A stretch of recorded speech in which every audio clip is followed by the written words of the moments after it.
മഴ തോരും മുമ്പേല് ബാലചന്ദ്രൻ്റെ നന്മ തിരിച്ചറിയുകയാണ് അലീന എന്ന് കാണാനായിട്ട് കഴിയുകയാണ്. അത് ഗംഗേട്ടനാണ് വെളിപ്പെടുത്തുന്നത് എന്നും കാണാനായിട്ട് കഴിയുന്നുണ്ട്, സാധിക്കുന്നുണ്ട്. അപ്പോൾ കഥയിലേക്ക് കടക്കുകയാണെങ്കിൽ വൈജയ്ക്ക് മുൻപിലാണെങ്കിൽ അലീന പറയുന്നുണ്ട്, നല്ല രീതിയിൽ തന്നെ അച്ഛനെ സംരക്ഷിക്കണം, നോക്കണം, അച്ഛൻ്റെ കാര്യങ്ങൾ നിർവഹിക്കണമെന്ന് പറയുന്നത് കാണാൻ കഴിയുന്നുണ്ട്. ഇതേ സമയം വൈജയന്തി പറയുന്നുണ്ട്, ഇല്ലെങ്കിൽ നീ എന്ത് ചെയ്യുടി എന്ന് ചോദിക്കുമ്പോൾ, ഇല്ലെങ്കിൽ നിങ്ങൾക്ക് തന്നെയാണ് ദോഷമെന്ന് അലീന പറഞ്ഞു വയ്ക്കുകയാണ്. ഇതേ സമയമാണെങ്കിൽ വൈജയന്തിക്ക് നല്ല രീതിയിൽ ടെൻഷനാകുന്ന രീതിയിലാണ് അലീന പഴയ ആഗ്രഹവിശേഷങ്ങളൊക്കെ വൈജയന്തിക്ക് മുൻപിൽ പറയുന്നത്. ഇതേ സമയം വൈജയന്തി പതിയെ പത്തി താഴ്ത്തുന്നുണ്ട് എന്ന് കാണാനായിട്ട് കഴിയും, സാധിക്കും പ്രേക്ഷകരെ, പ്രിയ കൂട്ടുകാരെ.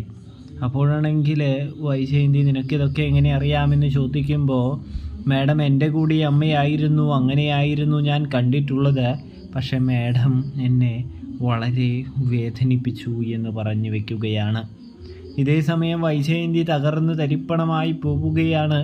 ഒരു ഭൂമി പിളർന്ന് താഴേക്ക് പോയെങ്കിൽ എന്ന് ആലോചിക്കുകയാണ് എന്ന് കാണാൻ കഴിയുന്നുണ്ട്, സാധിക്കുന്നുണ്ട്.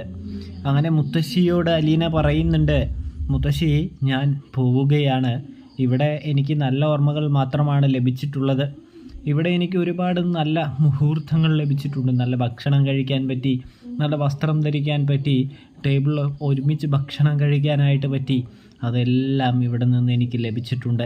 അതുകൊണ്ട് തന്നെ നല്ല ഓർമ്മയായിട്ടാണ് ഞാനിവിടെ നിന്ന് പോകുന്നത് എന്ന് പറഞ്ഞ് മുത്തശ്ശിയുടെ അനുഗ്രഹവും കാര്യങ്ങളൊക്കെ മേടിക്കുന്നുണ്ട് എന്ന് കാണാനായിട്ട് കഴിയുന്നുണ്ട്. അങ്ങനെ പടിയിറങ്ങാനായിട്ട് നേരം നമ്മുടെ ഗംഗേട്ടൻ്റെയും ശിവൻ്റെയും മുൻപിൽ പെടുന്നു. അല്ല, നിന്നെ എവിടെയാക്കാനാണ് ബാലചന്ദ്രൻ്റെ പദ്ധതി എന്ന് ചോദിക്കുന്നു. അപ്പോഴാണെങ്കിൽ അലീന പറയുകയാണ്, അത് പിന്നെ അച്ഛനെ കുളത്തുപുഴ എവിടെയോ ആക്കാനായിട്ടാണ്, ഒരു വലിയ പ്ലാന്ററിൻ്റെ അടുത്ത് ഏൽപ്പിക്കാനായിട്ടാണ് ശ്രമിക്കുന്നതെന്ന് പറയുമ്പോൾ, ഗംഗേട്ടനാണെങ്കിൽ അപ്പം നീ ഇതുവരെ സത്യങ്ങളൊന്നും അറിഞ്ഞിട്ടില്ലേ എന്ന് ചോദിച്ചുകൊണ്ട് തന്നെ അലീനയോട് ബാലചന്ദ്രൻ എന്താണ് ചെയ്തുകൊണ്ടിരിക്കുന്നതെന്നും ബാലചന്ദ്രൻ ആരുടെ കൈകളിലേക്കാണ് നിന്നെ ഏൽപ്പിക്കാൻ പോകുന്നതെന്നും പറയുകയാണ് നമ്മുടെ ഗംഗേട്ടൻ അലീനയുടെ അടുത്ത്.